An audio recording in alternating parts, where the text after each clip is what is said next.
Well, hello everyone. I am Matt Williamson, and frankly, I am not feeling any more optimistic day after the Steeler debacle than I did right after. So, I've heard a lot of stuff for a Tuesday podcast with you guys. I'm just going to go through it all. None of it's going to make you feel any better.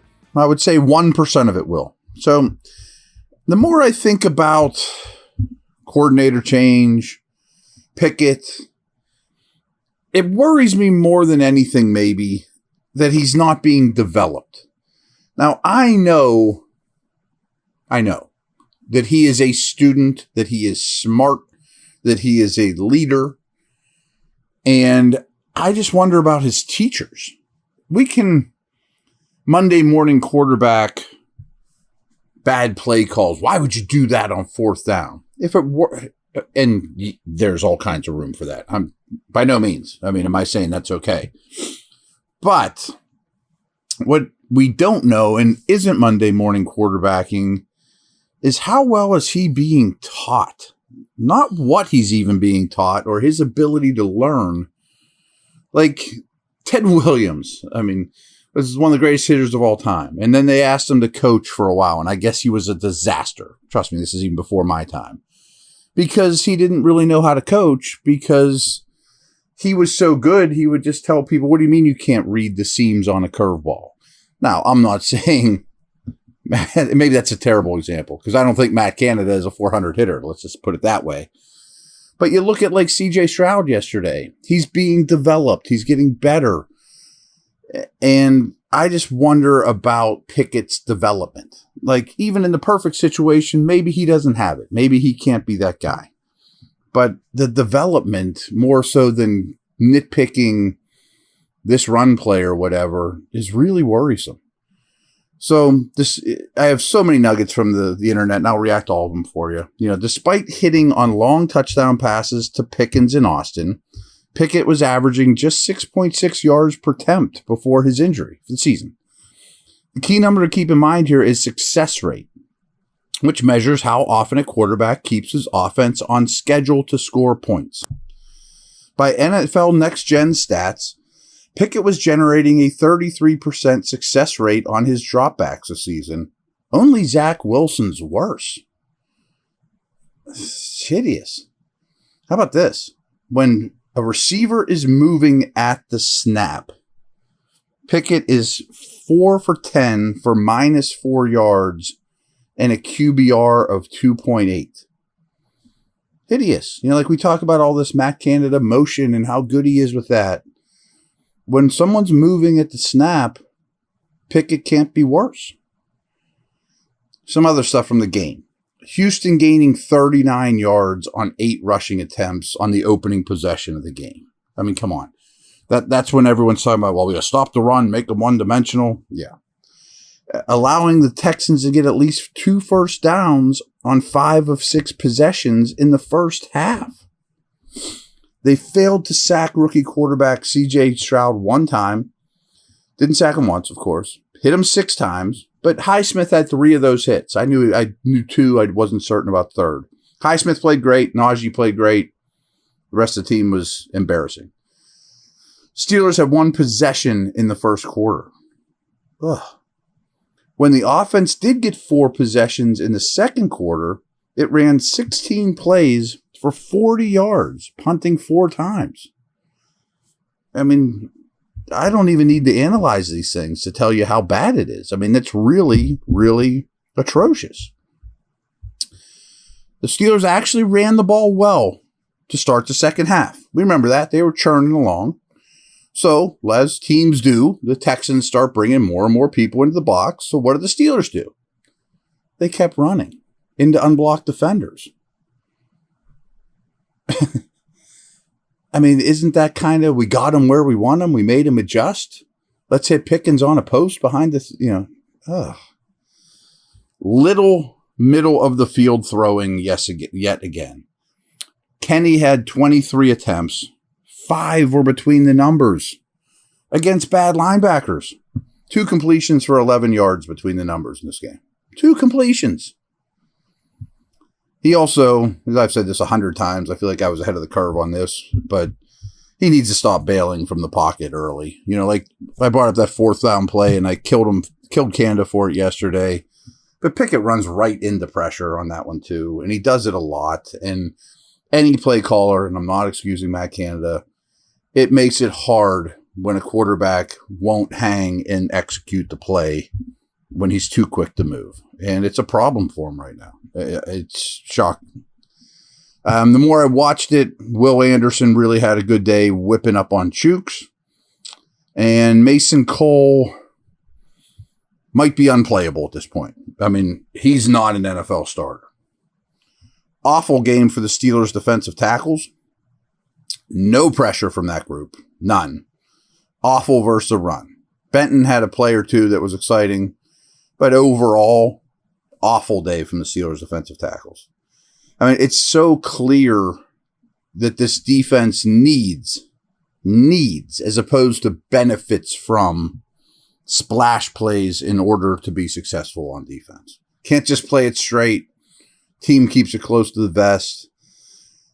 Side note. So I said this like every Monday and Tuesday during the Duck Hodges Mason Rudolph season, that the opposing upcoming head coach that faced that Steeler team had a really good D. Steelers did.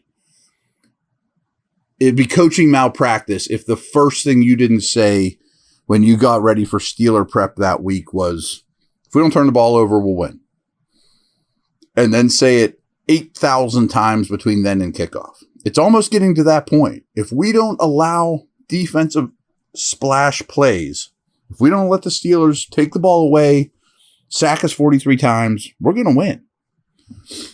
I mentioned this yesterday, but I don't mention it again because I hope it's set in with you guys, but it's mind-boggling to me.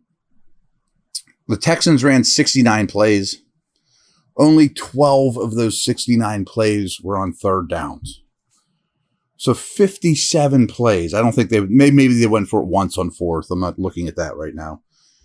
So like 55 of or 56 of their 69 plays were on first and second downs.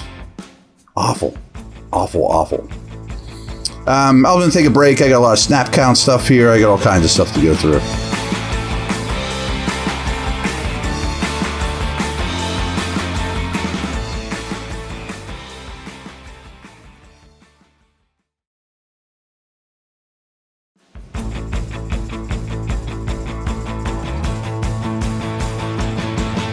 So, I wanted to stress this.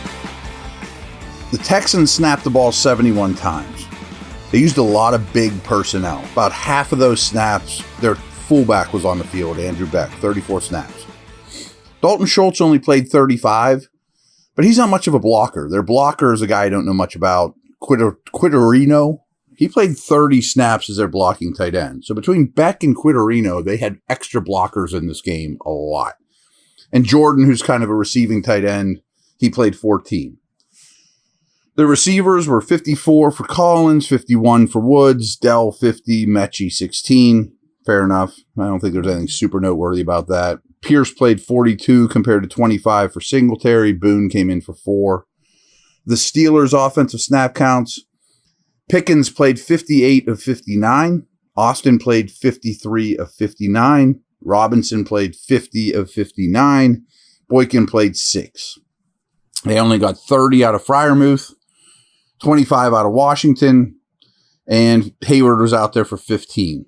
In case you're curious, Trubisky played 10 snaps in this game.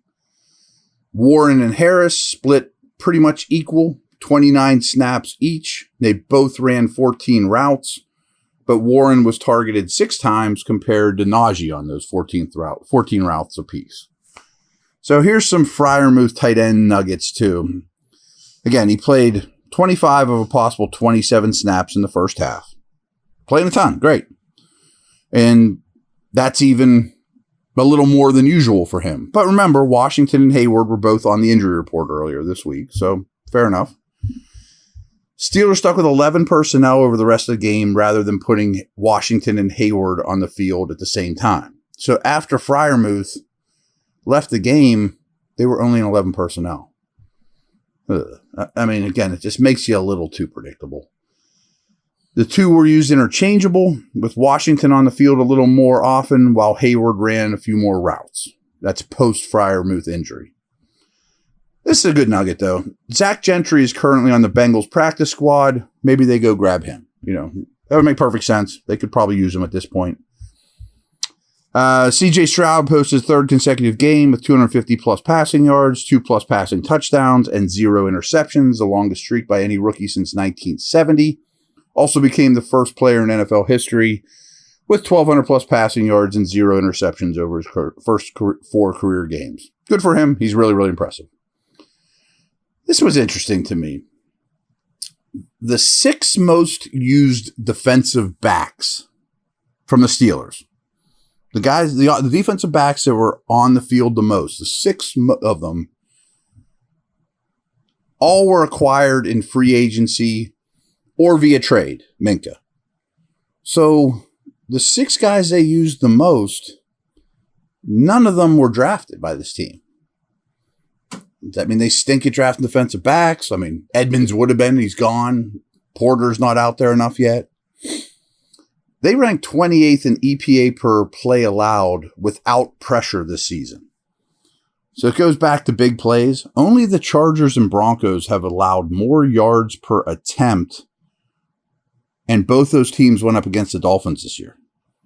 When they don't pressure, their EPA per attempt is basically the worst in the league. Steelers defense. This is bad. Let me figure out an easier way. I'm going to come back. Well, okay. The first 15 plays of the game are usually your scripted plays. Ones you spend all week preparing, gathering information. The Steelers are 32nd in the league in EPA for their first 15 plays of any game, offensively, by a wide margin. After the 15th play, which isn't a magic play, it's not like, after 15 we go off script, but still, I find this interesting. They're 20th in the league once they get out of that scripted area, that 15th play. Now, they may only script 2, they may only script 20, I don't know, but still, they're 32nd in EPA across all plays. Combine everything, they're the worst EPA offense in the league, and by far the worst in the first 15 plays of the game. So here's some stuff from Warren Sharp. He's really gone out of his way to not attack, but analyze in a brutally honest manner, the Steelers' offense.